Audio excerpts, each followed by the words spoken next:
Antes de dar início ao evento, a conferência do professor Jacques Fontany, eu gostaria logo de agradecer a presença de todos, dizer que nós ficamos surpresos com essa quantidade de pessoas e isso nos honra bastante, tanto ao grupo, né, e também a pós-graduação em Linguística da UFC, que apoiou junto com o grupo Semiótica esse evento e a vinda do professor Jacques Fontany. Vou fazer uma breve apresentação do convidado. Ele prefere falar em português. Alguém aumentou aí? Era o que estão aumentando lá. E caso haja alguma dificuldade na fala do professor Jacques Fontany, está aqui conosco também o professor Jean Cristo Portela, que hoje participou de uma defesa de dissertação de uma orientanda minha, e a quem eu agradeço também a presença. Certo? Vou fazer uma breve apresentação dos dois. Primeiro do professor Jacques Fontany. O professor Jacques Fontany, ele é docente da Universidade de Limoges e um dos principais pesquisadores da semiótica europeia. Eu diria até um dos principais nomes da semiótica grimasiana no mundo. Certo? É membro sênior do Instituto Universitário da França e foi fundador do Centro de Pesquisas Semióticas da Universidade de Limoges. O professor também já foi reitor dessa universidade, né, já? Certo? E a obra do professor Fontany compreende não somente publicações junto com o grande mestre Leibniz, fundador da semiótica discursiva, publicou junto com o Leibniz Semiótica das Paixões e também publicou junto com Claude Zilberberg, que já esteve aqui também, o Tensão e Significação. Além dessas duas obras em conjunto, ele possui uma dezena de livros, alguns já traduzidos para o português em semiótica. Certo? E o Jean, uma breve apresentação também, é professor da Unesp de Araraquara, fez pós-doc com o professor Fontany em Limoges, é pesquisador atualmente do CNPq, né, Jean? E é editor de um dos periódicos importantes, né, de revistas de semiótica no Brasil, a revista Casa, juntamente com a revista de Estudos Semióticos da USP, constituem dois periódicos de referência para publicação de trabalhos na área de semiótica discursiva. Feita essa pequena apresentação, vou passar a palavra ao convidado e gostaria que nós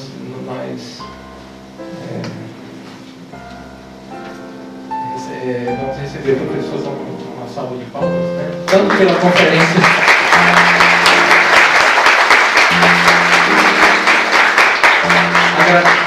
Não só pelo começo dessa conferência, mas quem chegou agora, nós tivemos quase uma outra conferência anteriormente aqui, um momento muito legal de debate com ele sobre questões mais exclusivas do grupo.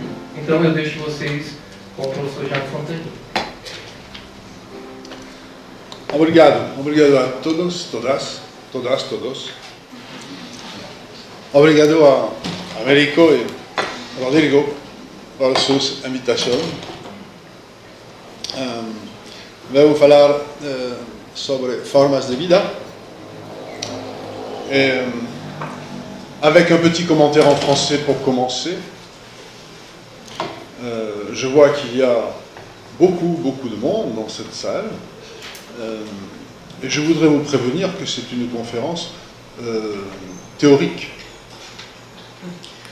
Ele vê que tem muita gente na sala, a sala é completa, e ele gostaria de avisá-los que é uma conferência essencialmente teórica. Et par conséquent, c'est vous qui allez subir une épreuve. E, consequentemente, são vocês que vão sofrer essa prova, né, que vão passar por essa prova. C'est une conférence sans histoire drôle. É uma conferência sem histórias engraçadas. La seule histoire drôle, c'est que je vais parler en portugais. A única história engraçada é que ele vai falar em português. O conceito de formas de vida pertence ao projeto semiótico de Gremas e seu grupo de pesquisa desde os anos 80. Ela está em sua origem fortemente associado ao conceito de forma de vida em Wittgenstein. E antes disso, quando Saussure questionou-se particularmente em seus escritos de linguística geral sobre o que a frase "a vida dos signos no seio da vida social" poderia significar. Hoje, as formas de vida permitem à semiótica interagir com a antropologia e com a sociologia, que se interrogam sobre as formas de existência, os meios de identificação e estilos da vida social. A vida coletiva, assim como a vida individual, seguem um curso de existência, sempre ameaçado por interrupções, bifurcados ou confusão crítica. A vida dá origem, em seguida, a uma semiose específica, com expressões e conteúdos, e, portanto, a uma organização principal também de vida, a maneira como um curso de vida é mantido, flexionado e ou adaptado, de acordo com um princípio de persistência ou perseverança, que constantemente confronta seu oposto ao princípio da contra-persistência. Essas formas de persistência, associadas à permanência de sistemas de valores, são características da semiose das formas de vida. Para instalar permanentemente as formas de vida na paisagem conceitual da semiótica e das ciências sociais, é essencial para começar a compreender esse conceito no quadro teórico daqueles que uma forma ou de outra parecem ligar com os mesmos problemas. O primeiro destes, é claro, o conceito de forma de vida como Wittgenstein o utiliza no contexto de uma pragmática generalizada de linguagem. Esse é o primeiro uso do termo forma de vida, que é consistente com uma abordagem linguística e semiótica, particularmente neste relacionamento que Gremas tinha escolhido mais ou menos claramente a ser precisado. Mas se considerarmos as formas de vida como um tipo de semiose, esse conceito deve também ser confrontado com aqueles destinados a definir formas de organizações sociais ou culturais, digamos, em geral coletivas, capazes de dar sentido ao mundo em que vivemos e com o qual nos relacionamos. Esses conceitos incluem os meios de identificação propostos pelo antropólogo Philippe Descola, as formas de existência social propostas pelo sociólogo Bruno Latour e, finalmente, os estilos de vida propostos pelo sociosemioticista Eric Landowski. Isso acabará por ser o conceito de semiosfera, como proposto por Yuri Lotman, o que nos permitirá colocar em relação esses conceitos uns como os outros, e isso para melhor definir o lugar e a especificidade das formas de vida.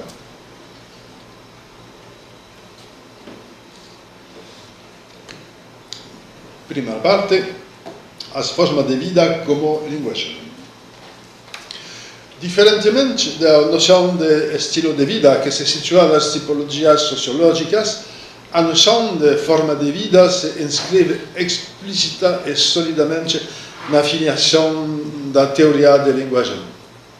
E mais precisamente, em seus desenvolvimentos pragmáticos, isto é, no conjunto de elaborações e problemas que dizem respeito às condições não diretamente linguísticas do funcionamento da fala e do discurso. Em contrapartida, as formas de vida se interessam igualmente pelo estilo dos comportamentos, mas uma perspectiva diferente e complementar. As formas de vida são gradações semióticas, linguagens, características das identidades culturais, individuais e coletivas, e como tais, podem ser aproximadas dos outros planos semióticos de análise das culturas, como, por exemplo, os objetos, os textos e as práticas. Para Wittgenstein, que de certo modo inventou essa noção em sua investigação filosófica, a forma de vida já é o último nível de sua própria estratificação dos planos de análise das linguagens, que parte das expressões, segue com seus usos na sequência, como os jogos de linguagem, e chega às formas de vida. As formas de vida permitem, de acordo com seu ponto de vista, generalizar os jogos de linguagem. A significação de uma expressão só ocorre no uso sob a forma de jogos de linguagem que pertencem, eles próprios, a formas de vida. O projeto de Wittgenstein vai na direção de uma pragmática geral no âmbito da hierarquia dos planos de análise proposta por Wittgenstein. O controle intencional do sentido das expressões implicaria um procedimento que em sua obra permanece implícito de condensação e de expansão, que permitiria passar das figuras locais às formas de vida mais gerais que as englobam e que lhes conferem sentido. Nessa perspectiva, toda manifestação sensível que possa originar uma expressão enunciada pode ser considerada como a condensação de toda uma forma de vida e pode ser desdobrada como tal no momento da interpretação. Se nós ativermos a essa perspectiva pragmática, a hierarquia dos planos de análise proposta por Wittgenstein dá conta das enunciações em todas as suas dimensões. As expressões são enunciadas para satisfazer a certos usos, para participar de certos jogos de linguagem e de certas formas de vida. Os diferentes planos de análise nunca são considerados por ele autônomos e passíveis de receber neles ou por eles próprios uma análise ou interpretação. A análise e a interpretação resultam da travessia dos níveis por condensação ou expansão e jamais de uma parada metodológica em cada deles. Eis os limites da abordagem pragmática. Por outro lado, a abordagem semiótica deve poder, ao mesmo tempo, caracterizar cada dos planos de análise como semióticas objeto autônomas e dar conta dos procedimentos de integração entre os planos.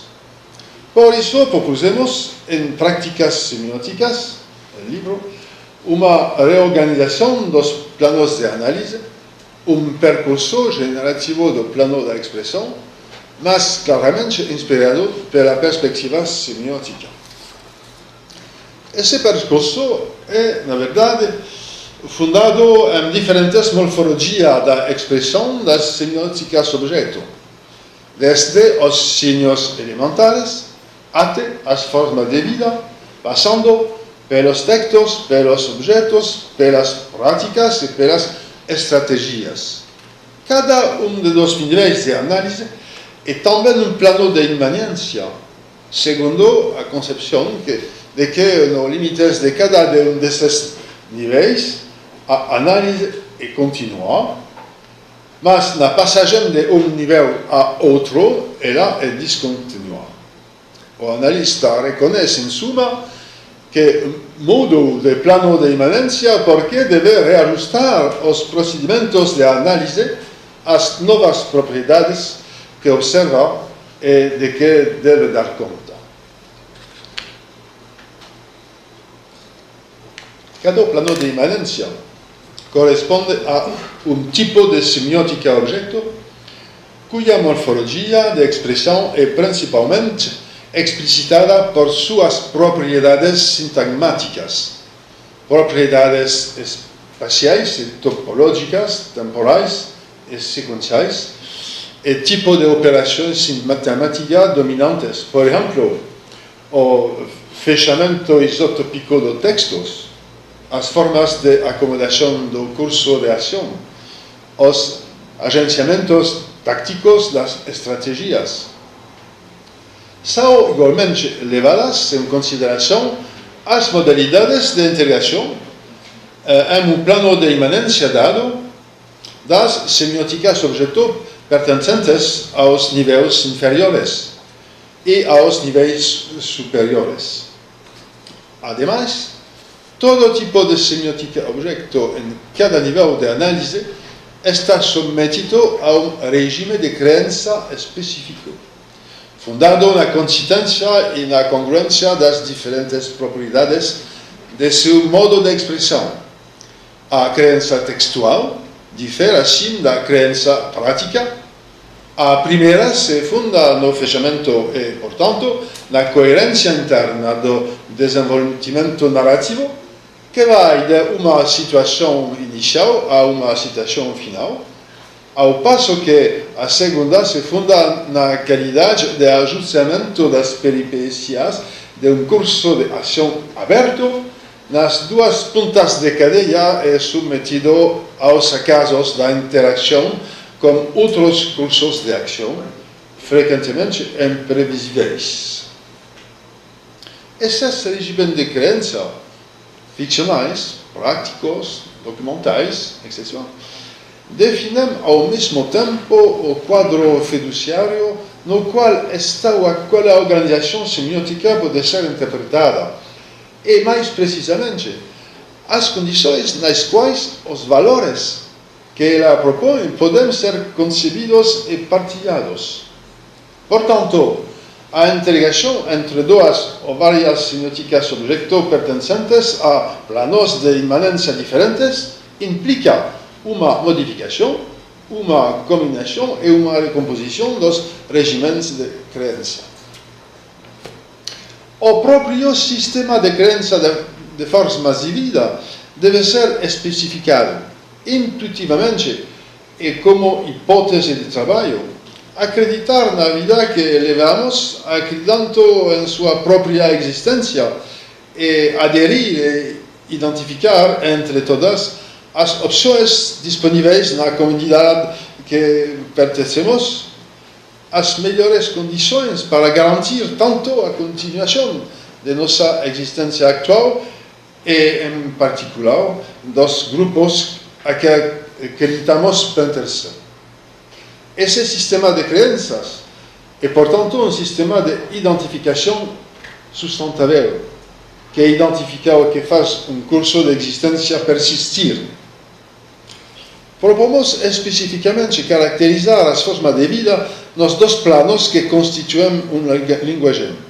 Primeiro, o nível de expressão, cada uma caracterizada por seu arranjo sintagmático, por sua própria forma de afirmar a continuidade de um curso de vida, um curso de existência. Em suma, por seus modos de persistência. 2. O nível de conteúdo, cada uma é definida pela congruência que impõe a todas as escolhas figurativas, escolhas modais, escolhas narrativas e escolhas passionais. Em suma, com suas seleções congruentes. Nessas hierarquias entre planos de análise, sejam quais forem, as formas de vida ocupam sempre o último nível e, como tais, devem, portanto, indicar os limites de que se designa en general como existencia semiótica, en contraste con os modos de existencia físico, químico o biológico, entre outros. Uma questão se coloca, então, sobre a possibilidade de considerar o que de a ordem de vida, sobre suas eventuais relações, como nos termos de Lotman, a semiosfera, que supostamente, as menos na versão que propusemos para a hierarquia dos planos de imanência, é a instância que engloba e abriga todos os tipos de semiótica sujeto, incluindo as formas de vida. Semiosfera. En Lotman, a semiosfera é a parte semiótica de qualquer sociedade, como na presente proposta de capítulo a noção de fronteira. Cada cultura começa por dividir o mundo entre meu espaço interior e seu espaço exterior. Como esta divisão binária é interpretada depende do tipo de culturas em causa. O ato inaugural da divisão, que criou a fronteira da semiosfera, é tipicamente social. Como tal, a existência de uma semiosfera é uma condição de possibilidade do que nós atribuímos às culturas, línguas de comunicação e tradições. Citação. Podemos falar de semiosfera, que definimos como uma área de semiótica necessária para a existência e funcionamento de diferentes línguas, e não como uma soma das línguas existentes. Em certo sentido, a semiosfera tem uma existência anterior em línguas. Fora da semiosfera, não pode haver nenhuma comunicação ou linguagem. Em suma, semiosfera é a condição, o sistema de condições, de possibilidades para as línguas, para expressões semióticas.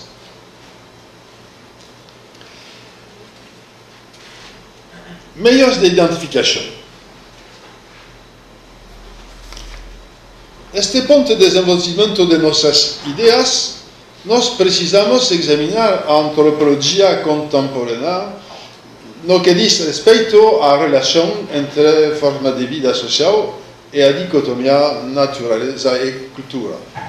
Philippe Descola questiona e especialmente reformula essa dicotomia.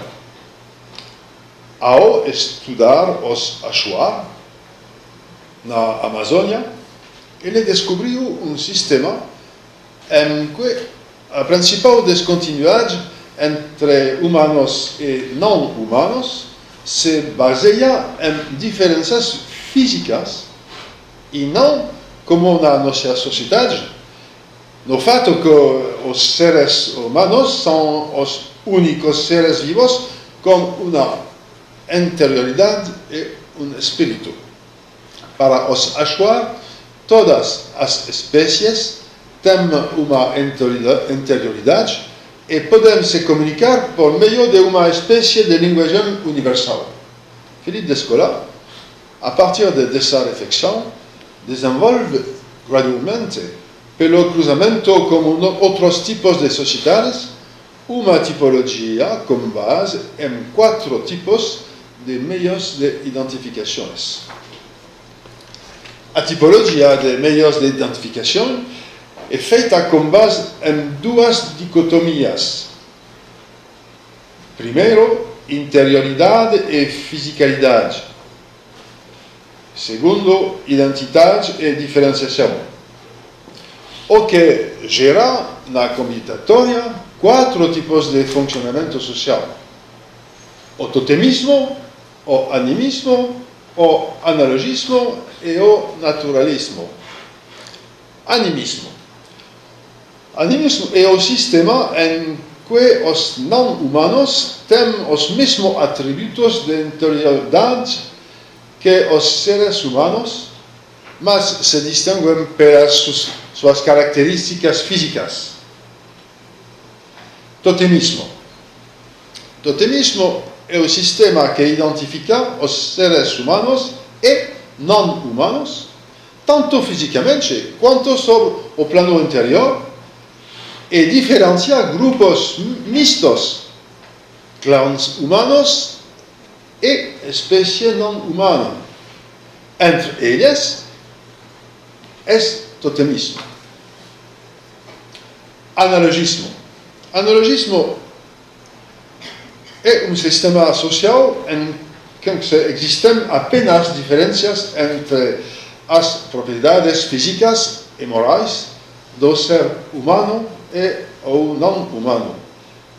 A crença de identificação é baseada em correspondências analógicas entre singularidades e este sistema é chamado analogismo. 4.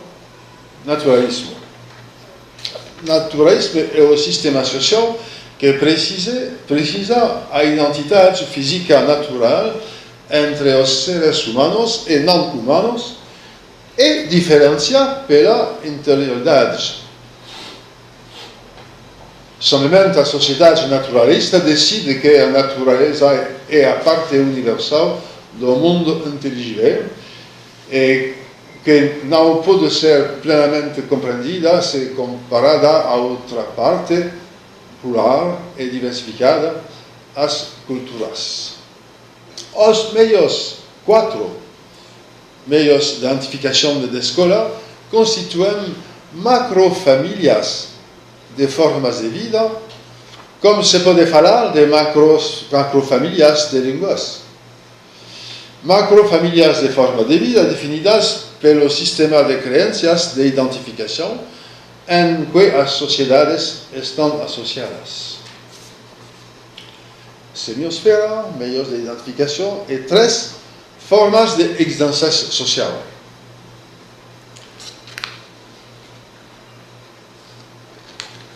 Bruno Latour, um antropólogo e sociólogo francês, se esforça para definir diferentes formas de existência social. Para existir é preciso continuar, e para continuar é preciso ser, e também ter razões para continuar, que são modo de persistência. As formas de existência social estão assim definidas, iniciando como uma questão existencial.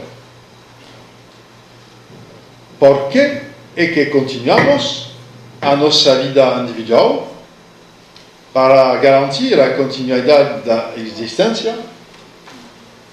O repositório de formas de existência social de Bruno Latour tem uma dúzia dessas formas de persistência na existência coletiva. Latour fala de condições de felicidade. Ao lado da escola, que define as macrofamílias de formas de vida em todo o mundo, Latour descreve, através de seus modos de existência, formas de vida próprias às sociedades ocidentais, ou seja, às famílias. Mas, como a semiosfera de Rothman, os modos de identificação de escola e as formas de existência social de Latour não são semióticas e não incluem sua própria semiose. São condições em que a semiose é possível.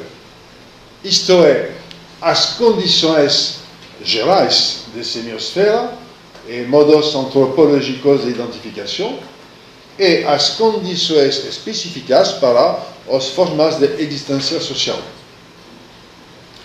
5. Estilo de vida. Estilos de vida de Eric Landowski são papéis sociais resultantes da sobreposição entre as formas de vida e classe de fundo sociocultural. Sua determinação principal é sua capacidade de ancorar as formas de vida em usos que identificam os atores ou grupos de atores de los estilos de vida. Para resumir, los niveles necesarios a la descripción son, primero, la semiosfera, como conjunto genérico de condiciones para que la semios tenga lugar dentro de una sociedad. Segundo, las condiciones específicas de identificación social, características de régimen de identificación social, características de los tipos de semiosfera, cuya determinación principal es la definición de otro, que es fora do esconto da existência semiótica. 3. As condições específicas de persistência social associadas às formas de existência social, cuyo compromisso principal reside na definição de veredicção e uma enunciação legítima. 4. As formas de vida, com sua coerência sintagmática, os modos de persistência e sua congruência paradigmática e axiológica. As relações congruentes, possivelmente agrupada em famílias. E 5. Os estilos de vida, com a capacidade de ancorar as formas de vida em grupos e atores. Perspectiva sintagmática. A questão que se coloca, então, é de saber se as experiências em questão já apresentam propriedades semióticas identificáveis antes mesmo de reconhecimento do seu sentido humano. Se imaginarmos, por exemplo, grupo de animais que troca ruidos entre si, movimentos de cabeça ou de qualquer parte do corpo, que sincronizam posturas e microdeslocamentos uns em relação com os outros, segundo certo ritmo, e no interior de limites temporais ou espécies identificáveis, então obteremos esquema de experiência identificável, icônico ou iconizável. Reconhecemos nesse esquema de experiência certo tipo de interação que se assemelha a uma conversa, mesmo que não se possa tratar de uma conversa no sentido pleno do termo. Esquema como esse não supõe necessariamente a vida, pois ele pode concernir da mesma maneira tanto as sociedades de macacos quanto as sociedades de robôs. Reconhecer esquema proto-conversacional em uma interação que não é uma conversa humana e conhecer nesse esquema estilo figural da interação. O estilo figural, no caso, como é constituído por conjunto de traços sensíveis, auditivos, visuais, vocais, posturais, motores, rítmicos, tem exatamente o mesmo estatuto que a dimensão plástica de uma imagem, a saber, de dispositivo temático de expressão passível de estabelecer relação com conteúdos e sistema de valores para constituir assim conjunto significante. Esse estilo esquematizado, tanto quanto a dimensão plástica, funciona de modo autônomo em relação ao conteúdo figurativo e aos atores humanos ou não humanos. Logo, reconhecer esquema figural no conjunto de experiência e reconhecer que essa substância de experiência é predisposta a ser associada a conteúdos.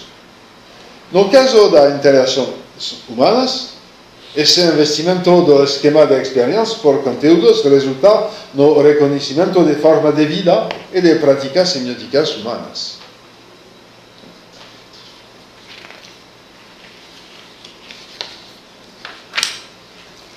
A tipologia dos estilos de usuários de metro de Jean-Marie Floch, concebida en voce e agrimensor o sonambulo, permanece como una de las más belas descripciones de escoladas formas de vida, realizada a partir de una experiencia compleja que consiste en percorrer diversos arranjos de un percurso indo dos corredores subterráneos do metro até a plataforma e os vagões.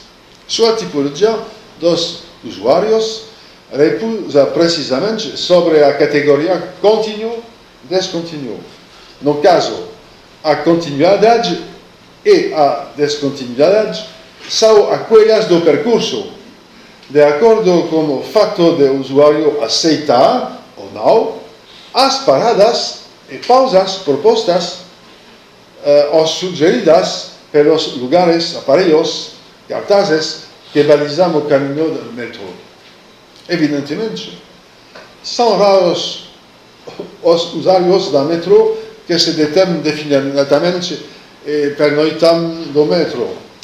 Mas todos podemos se sentir mais ou menos tentados a suspender, aqui ou ali, o curso do deslocamento iniciado, ou preocupados em continuá-lo a qualquer preço sem fraquejar. Todos são mais ou menos distraídos em relação a seus objetivos, alcançar o próximo trem para se deslocar pela cidade. Todos são mais ou menos concentrados em seu papel de viajantes, mais ou menos sensíveis às solicitações que se destinam a seus outros papéis e que lhes propõem outros percursos temáticos. Se nos detivermos nos usuários de metro stricto sensu, veremos que não se trata somente de uma prática e de sua acomodação sintagmática. A partir do momento em que os tipos propostos são definidos como modos de assumir um percurso no espaço público, real ou virtual, em geral, independentemente da temática, eles adquirem o estatuto de forma de vida e revelam então os elementos constitutivos do princípio axiológico de base. Perseverar em seu curso, perseverar na repetição de si mesmo é sua intenção estratégica, perseverar na manutenção de seu objetivo ou perseverar admitindo, a menos provisoriamente, mudar de ideia. É assim que se distinguem o agrimensor, o sonambulo, o profissional e o flaneur, segundo as modalidades rítmicas e passionais de sua perseverança. Portanto, a categoria axiológica de base, sobre a qual se fundam as formas que permitem a vida de continuar, será aquela de uma continuação problemática, pois a perseverança deve enfrentar uma resistência contrariada e continuação do curso de vida. Em suma, ele enfrenta uma contra-perseverança. Assim, é a existência pressuposta dessa contra-perseverança que confere sentido às iniciativas e às decisões do atente perseverante. Ele aceita ou recusa, ele mantém ou diminui, alternada ou continuamente, sua perseverança confrontada à contra-perseverança. A contra-perseverança traça outro horizonte para o curso de vida, outros cursos possíveis, alternativas e escolhas. O atente de viver encontra, por isso mesmo, ao longo de todo o seu caminho, ocasiões para reativar ou transformar a forma de vida em curso, que ele aceita ou recusa, ou de que ele se une para inventar ele próprio o conteúdo das possibilidades e das alternativas. A existência de uma contra-perseverança, assim definida, nos salva de algún modo do conformismo. A qualquer momento, perseverar em seu curso pode levar a inventar ou a comprometer o futuro e a inovar, projetando novas formas de vida sobre a forma em curso.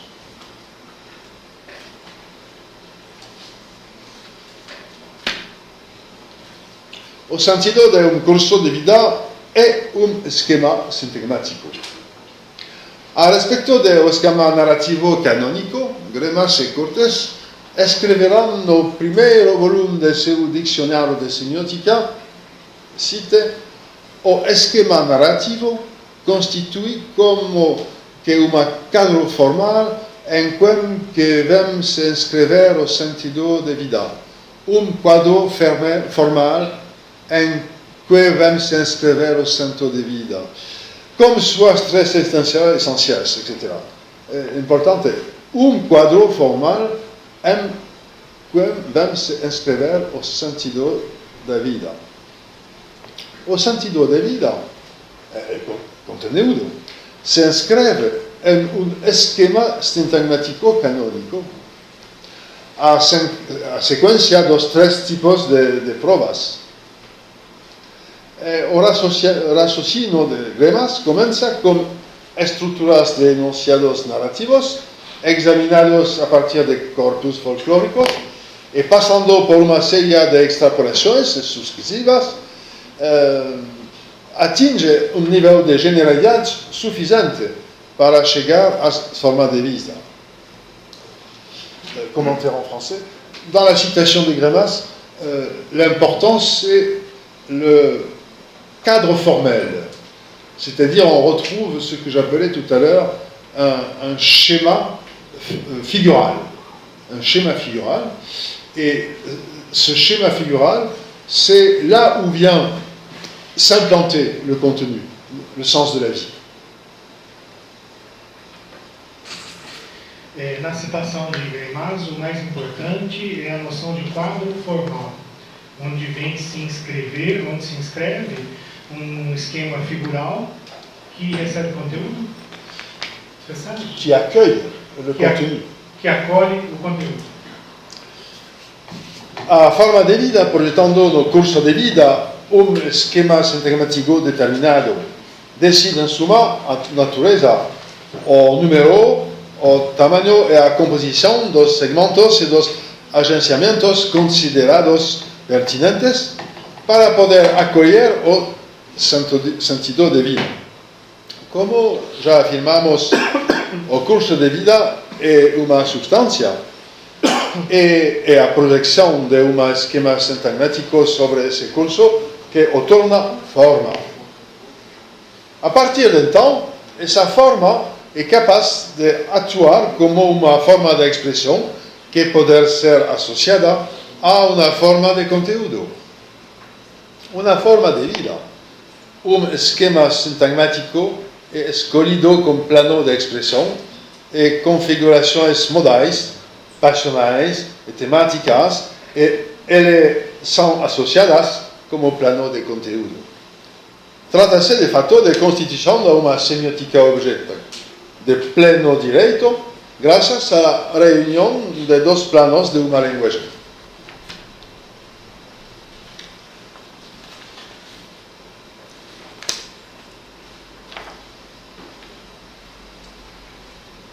Nessa perspectiva, a coerência do esquema sintagmático e a congruência das seleções convergem entre categorias para manifestar a existência de projeto de vida subyacente.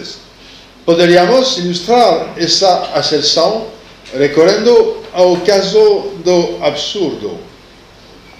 O absurdo é uma configuração semiótica que parece apenas resultar de uma acumulação de incoerências e insignificâncias, mas que é, todavia, organizada nas seleções operadas e de coerência na formação dos universos semióticos que delas resultam. Para tanto, é preciso ultrapassar a mera constatación cognitiva negativa, os julgamentos de incoherencia e insignificancia, para descubrir un estilo ético o estético que restituye, de certo modo, o sentido do non sentido.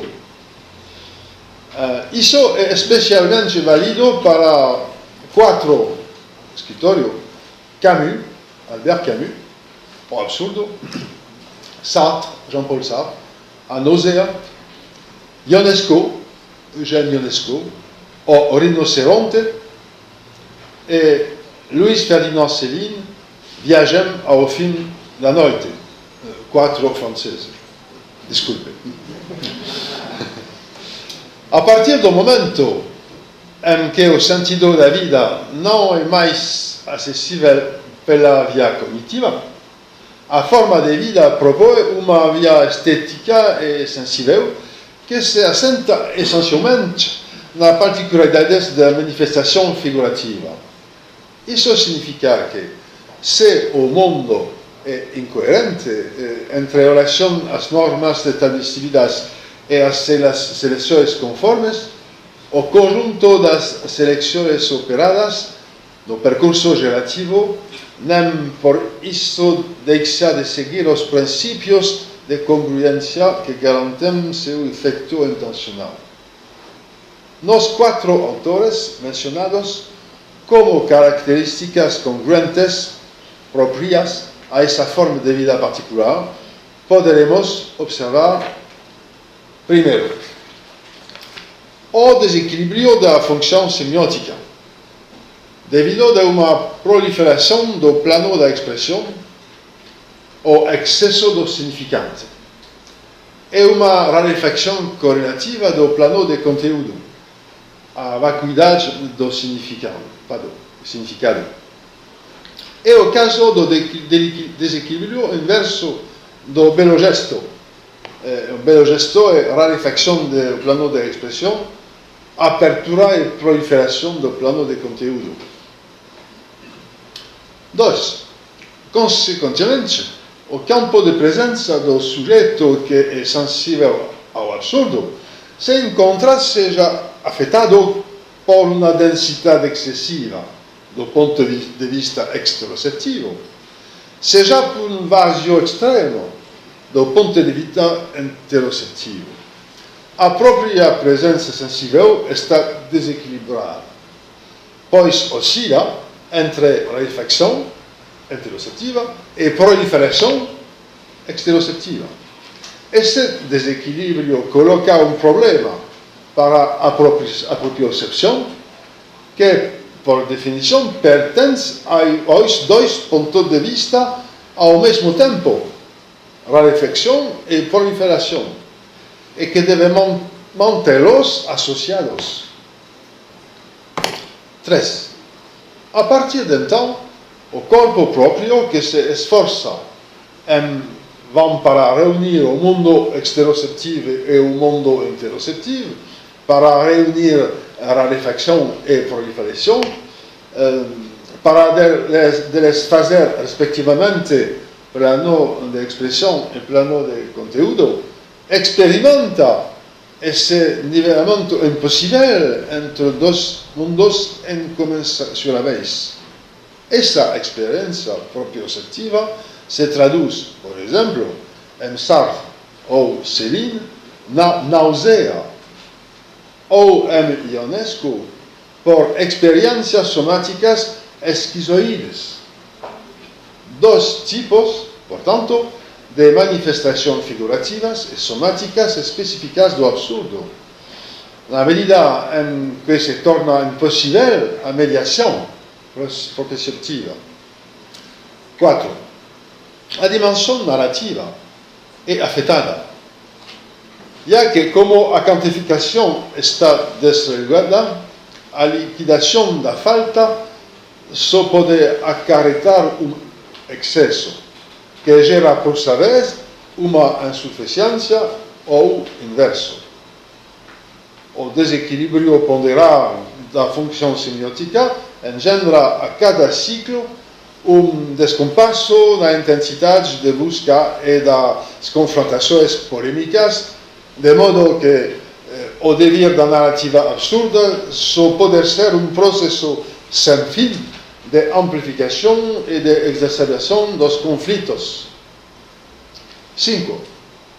No âmbito da dimensão modal e passional, o atante poder escolher entre, por lado, assumir o absurdo e se tornar ele próprio uma parte do mundo absurdo, como é o caso, no contexto de Ionesco, da transformação de maior parte de personagens em rinocerontes, e também uma proliferação contagiosa das modalidades do dever e do querer.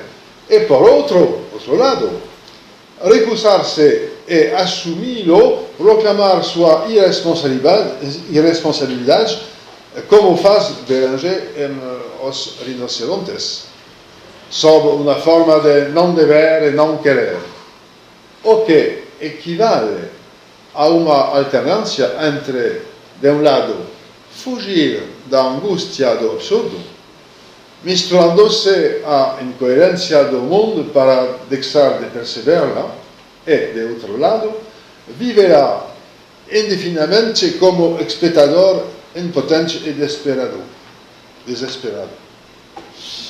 Logo, o absurdo concebido desse modo é uma forma de vida caracterizada pela forte identidade e coerência de seu esquema sintamático, e especialmente a quantificação, que induz propriedades rítmicas e aspectuais narrativas. E a congruência entre os diferentes níveis atenciais, modais, passionais, figurativos de seu conteúdo. En conclusão,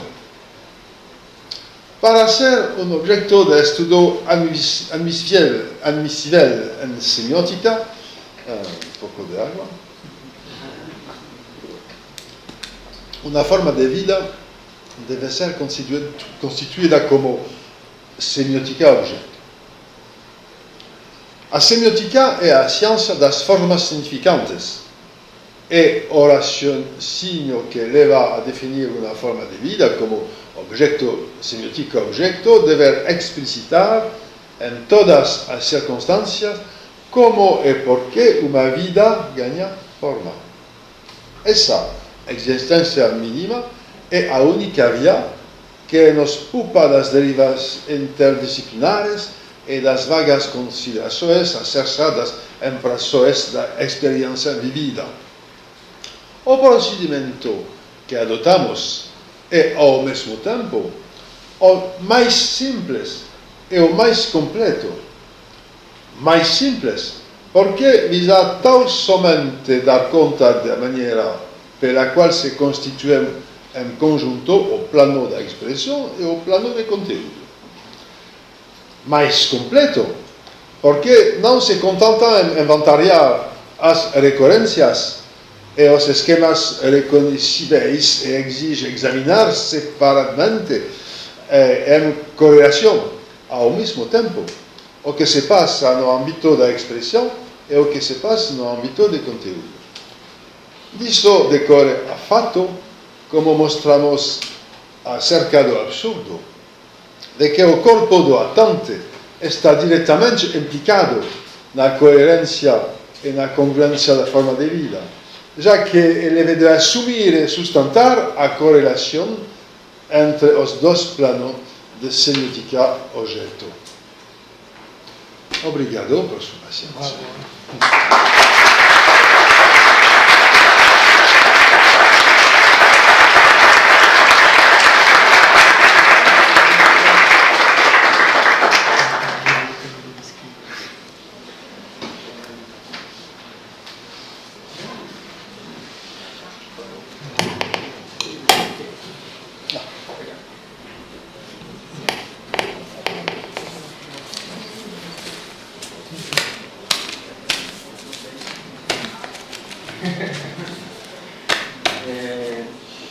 Primeiramente, eu queria agradecer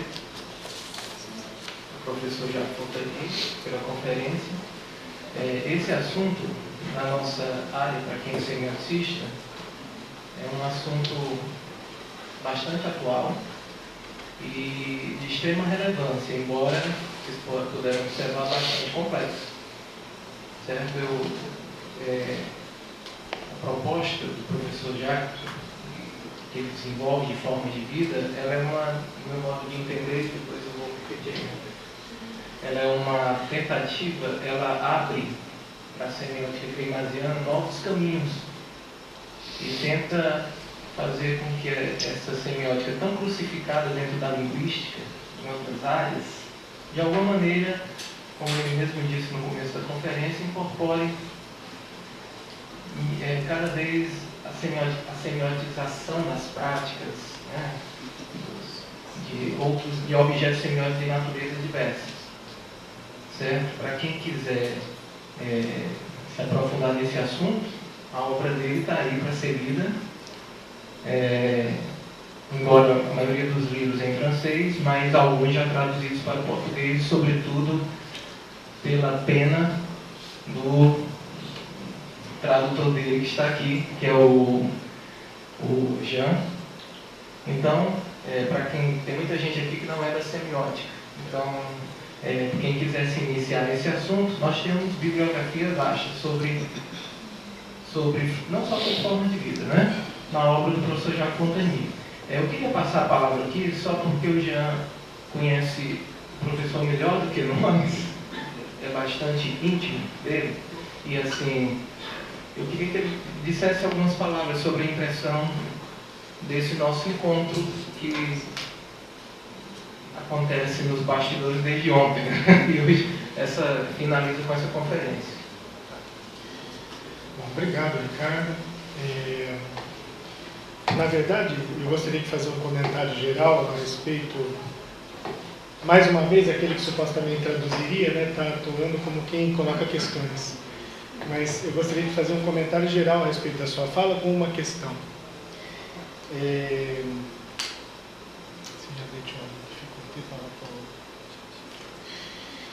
Bom, durante muito tempo, como vocês sabem, a semiótica greymasiana, pós-greymasiana, se dedicou basicamente ao estudo das narrativas. Eu acho que aqui a gente fala um público bem mais amplo, que faz linguística geral, que faz literatura, e vocês percebem que, nesse momento, nós ainda continuamos, dentro da semiótica francesa, dentro da semiótica greymasiana, a estudar narrativas. Essa proposição que você faz de resgatar o sentido da vida, no sentido da narrativa, eu acho que é uma proposição que nos é cara há bastante tempo. E eu gostaria, Jacques, de te ouvir um pouco a respeito do conceito de Spinoza, que é até algo que você abreviou e citou um pouco en passant na sua conferência, que diz que nós perseveramos, que nós devemos perseverar no nosso ser. E quando se fala em perseverar no ser, se coloca isso como uma questão filosófica. Mas olha, nós não somos filósofos, nós somos semioticistas, nós sabemos exatamente de que tipo de perseverança se trata. Quando você coloca o exemplo do absurdo, por exemplo, perseverar no ser é justamente isso, é perseverar no ser absurdo. E, portanto, modificar o plano do conteúdo, o plano da expressão, em função dessa perseverança. Essa questão que eu gostaria de fazer sobre a perseverança está ligada, na verdade, à carga modal, ou seja, como nós somos competentes para perseverar deste ponto de vista. Alors je reviens au français là, parce que vous avez bien compris que en 15 jours, je suis capable d'apprendre à mettre, à rédiger à ma main et prononcer la conférence en portugais, mais pas capable d'improviser. Bom, voltamos ao francês, vocês entenderam bem que em 15 dias ele é capaz de redigir, de falar, ou fazer uma conferência em francês, mas realmente para as questões, quer dizer, em português, perdão, mas para as questões ele responde em francês. Bien, enfin je vous comprends. C'est déjà quelque chose. Je vous comprends. D'abord, la question de la persévérance est déjà posée en philosophie par Spinoza, qui donne comme ressort principal de toute vie et toute rationalité, et même comme ressort principal de notre correspondance, nous humains, avec Dieu, la persévérance dans l'être. La persévérance dans l'être. Bom, a princípio, eu preciso destacar que essa questão da perseverança em Spinoza, ela se dá como a base, né, como aquilo que propõe toda a vida e toda a racionalidade, né, nessa perseverança no ser, inclusive na nossa relação com Deus, segundo Spinoza. Et ce geste philosophique est vraiment très important parce que c'est un philosophe qui refuse de se demander ce que c'est que être. Esse gesto filosófico é muito importante porque vem de filósofo que se recusa a se perguntar o que é ser. Il ne veut s'intéresser qu'à ce que signifie continuer à être. Ele se interessa essencialmente àquilo que significa verdadeiramente continuar a ser. Donc il y a la philosophie existentialiste, par exemple, qui s'est interrogée sur qu'est-ce que c'est qu'exister. La réponse de Sartre, c'est exister, c'est être contingent. C'est Être contingent. Oui, contingent. Être contingent. Okay. Donc, há, por exemplo, a filosofia de Sartre, que se dedicou à reflexão sobre o que é existir, e a resposta de Sartre a essa indagação, que é existir, é ser contingente, segundo a situação. Cette approche du problème de l'être et de l'existence date d'avant Socrate. Chez les philosophes pré-socratiques, on a déjà cette question. L'être, c'est la nécessité. L'existence, c'est la contingence et le temps. L'être, c'est la nécessité. C'est la nécessité, oui. Nécessité et contingence. Et l'existence, c'est la contingence et le temps. Oui, oui. Bom, veja que essa questão remonta, na verdade, aos socráticos, aos pré-socráticos, que faziam uma relação entre propriamente ser e existir, e entre a necessidade e a contingência. Donc ce sont des questions qui sont de nature métaphysique. Spinoza décide de ne pas faire de métaphysique.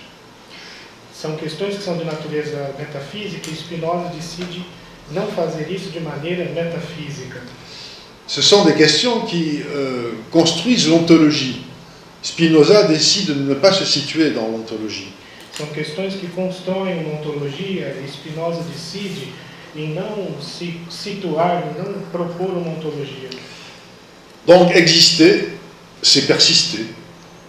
Existir é persistir. Être, c'est persévérer. Ser é perseverar. Et vous comprenez bien que ce geste philosophique, pour le sémioticien, il est tout à fait essentiel. Parce que le sémioticien va s'intéresser à la structure du cours, du parcours.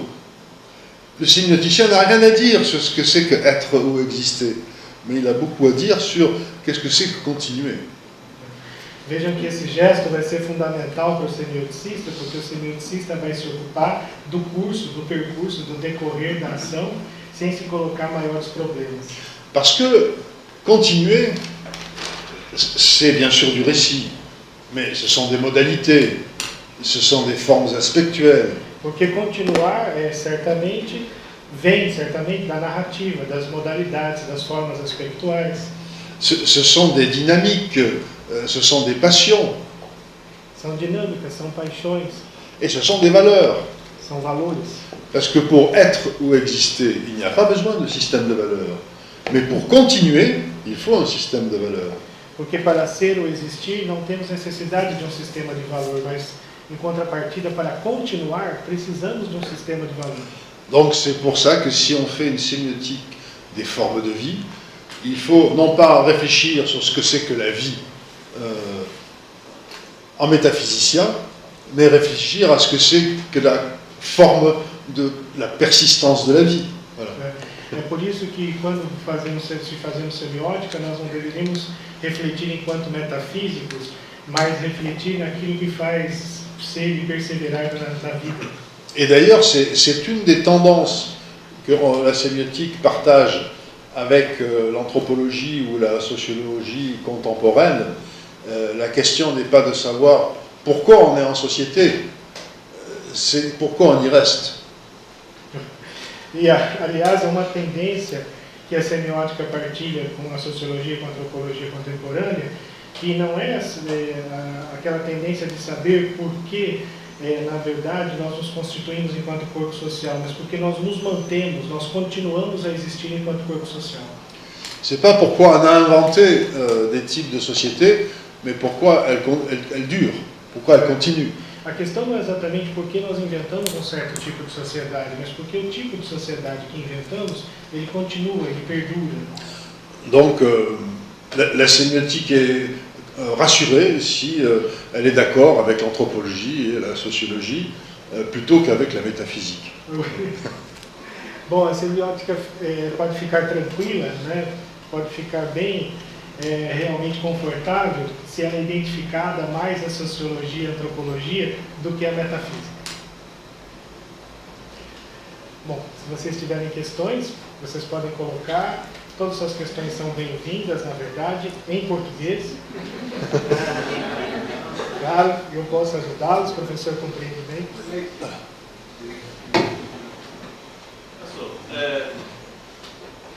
Bom, há uma certa ideia de que nos dias de hoje a persistência não é bem a característica do que se chama hoje uma sociedade de reis que nós estamos vivendo hoje.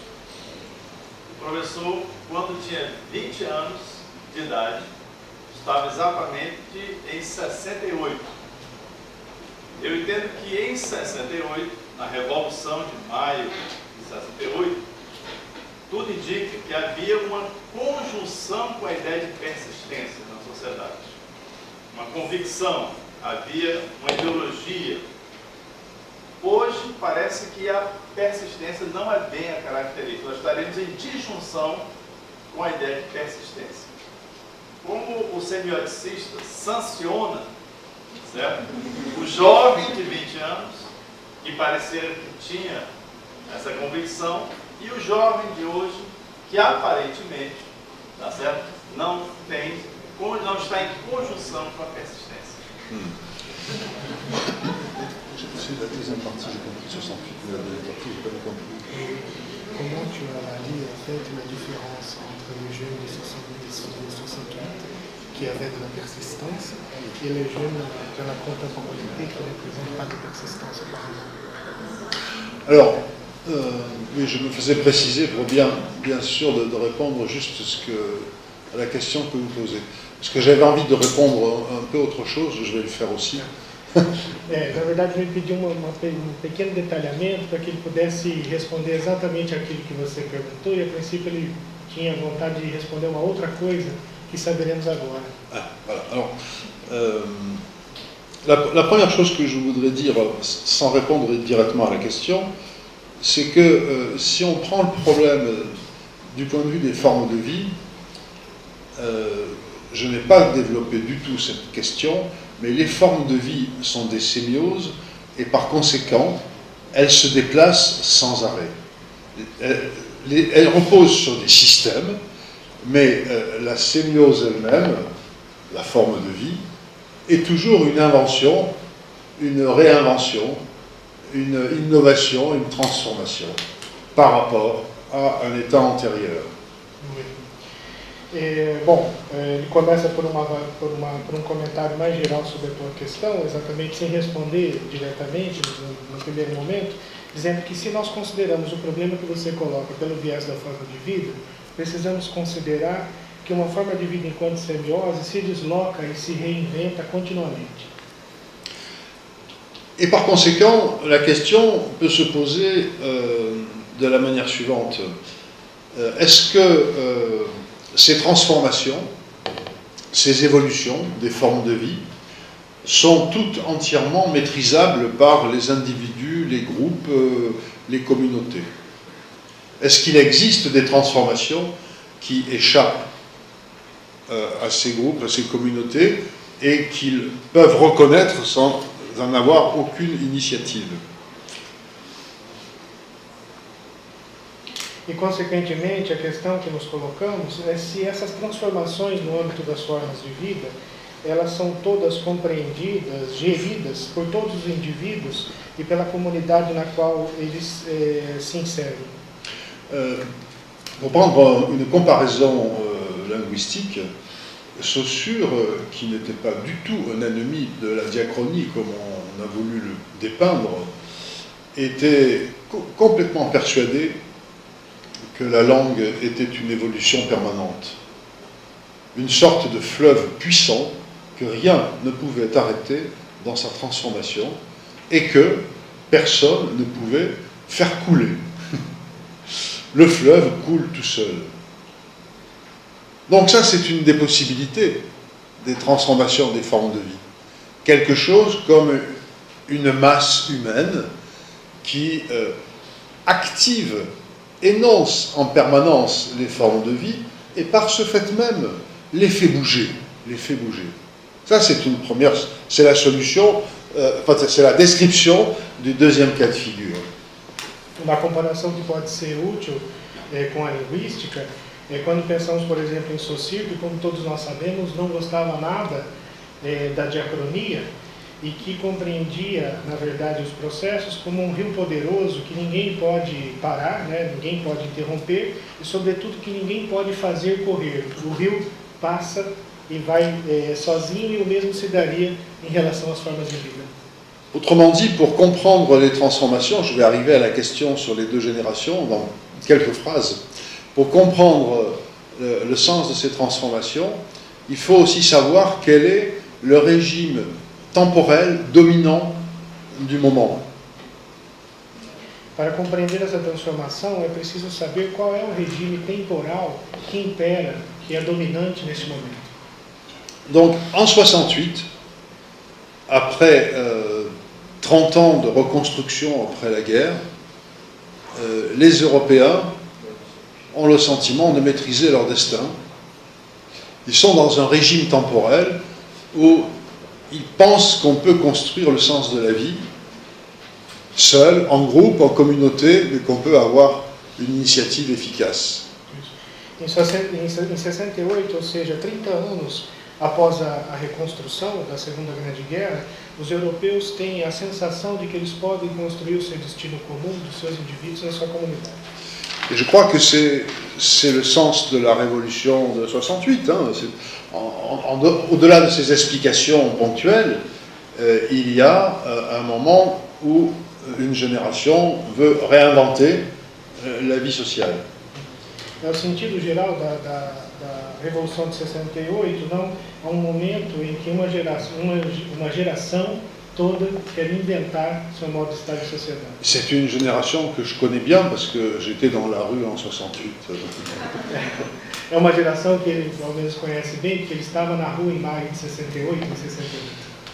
Et je pense que il s'est installé depuis 10 ou 20 ans des régimes temporels qui échappent à l'initiative individuelle.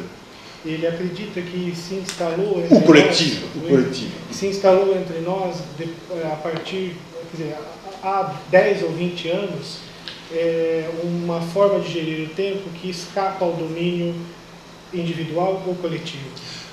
Des régimes temporels comme par exemple celui de la mondialisation économique, des régimes temporels comme ceux des fondamentalismes religieux, regimes temporais como aquele da globalização econômica ou como aquele do fundamentalismo religioso. Ce sont des régimes temporels où, en quelque sorte, la forme du temps et donc la forme du changement est décidée en dehors de l'action des groupes humains et des sociétés, que ce soit l'économie ou un dieu terrible, peu importe, enfin, pas peu importe, mais ce sont des déterminations du temps, du changement qui sont transcendantes. São regimes temporais que, na verdade, nos dão a impressão de serem decididos, de fazerem sentido fora dos nossos atos individuais e cotidianos. Seja um sistema econômico ou um Deus terrível, são coisas que estão fora do nosso alcance. Et je pense qu'on est dans cette situation.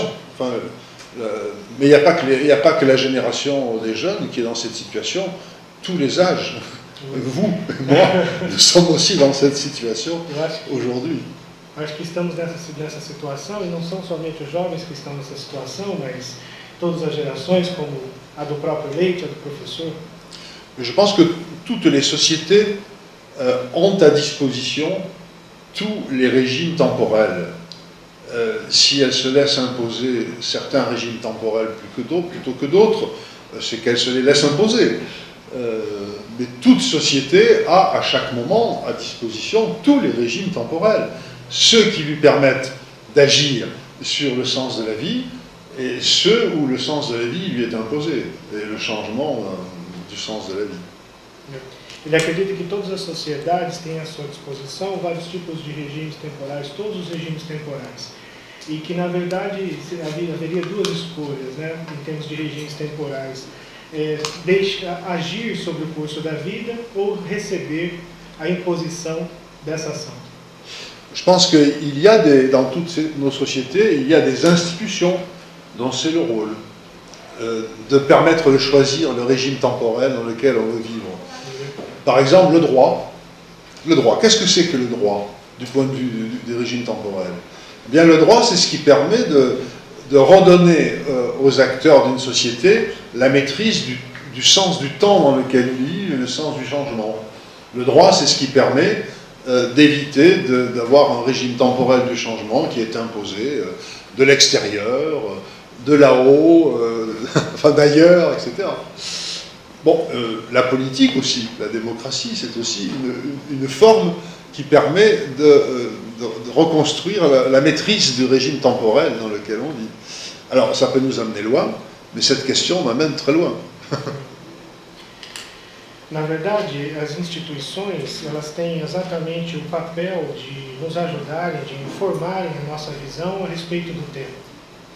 Vejam, por exemplo, o regime temporal do direito, que nos permite aprender o tempo, né, de maneira mais ou menos objetiva, ou ainda o regime temporal da política, que nos dá aparentemente um controle a respeito do tempo que tem suas implicações. Sur cette question, moi j'adore un livre d'un philosophe du droit belge qui s'appelle François Host et qui s'appelle Le temps du droit et qui est en fait une réflexion sur à quoi sert le droit pour justement que les acteurs d'une société puissent maîtriser les formes temporelles et le sens de leur vie. Il s'appelle François Host. François Host. Ah oui.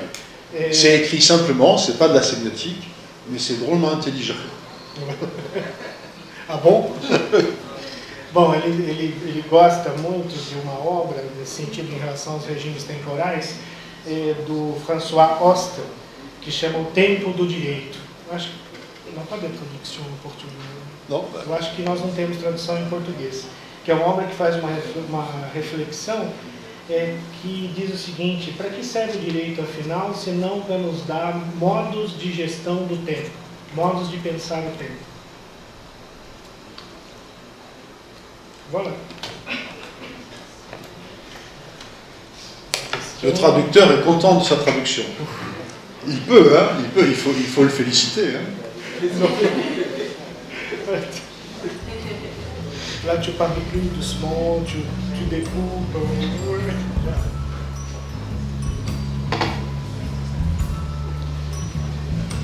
Infelizmente, nós não podemos nos prolongar muito, porque haverá outro evento logo a conhecer, certo?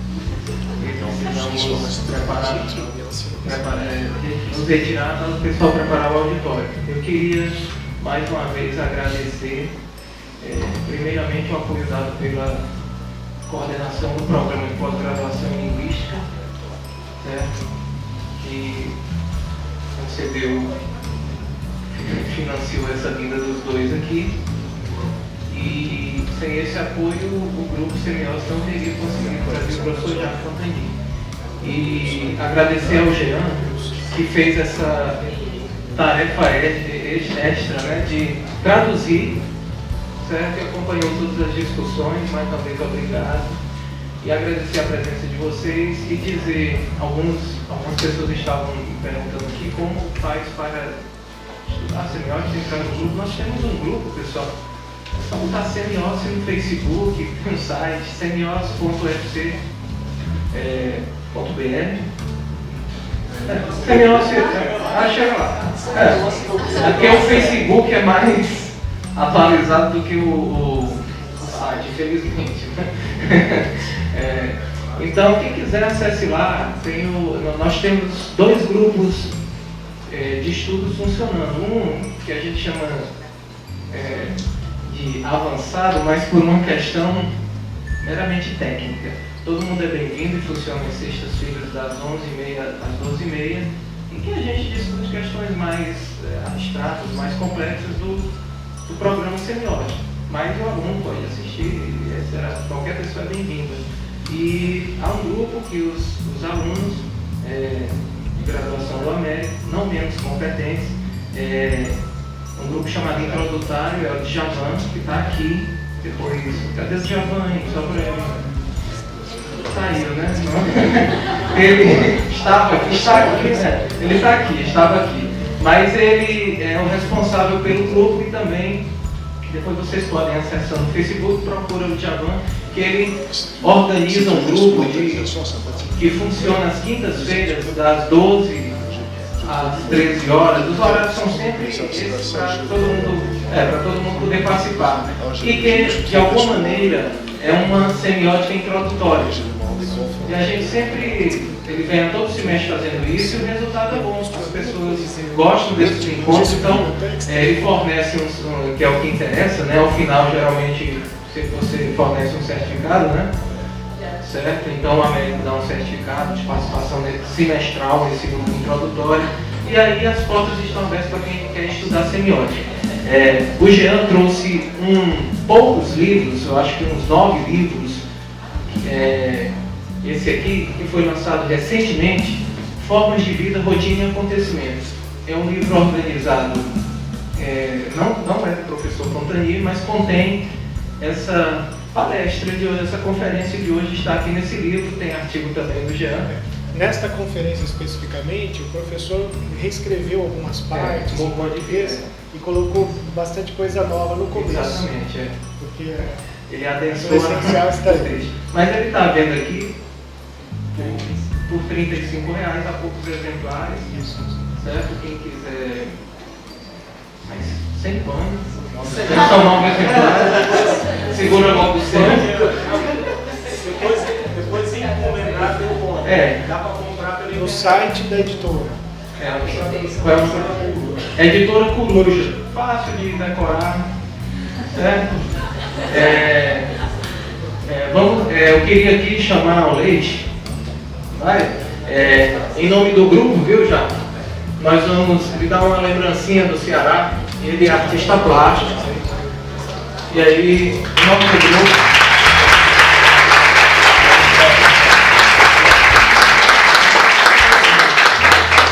Ajuda aí, gente. Tá bom.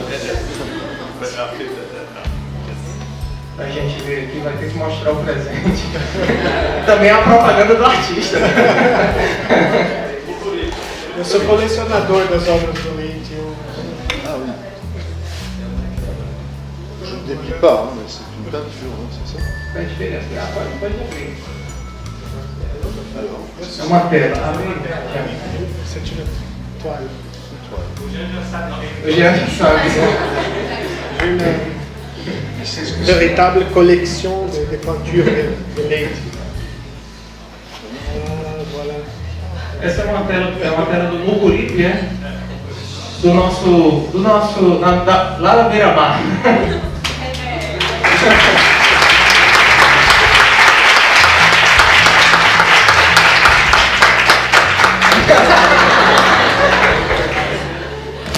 E vamos nos despedir do professor e do evento com uma salva de palmas e agradeço a presença dele.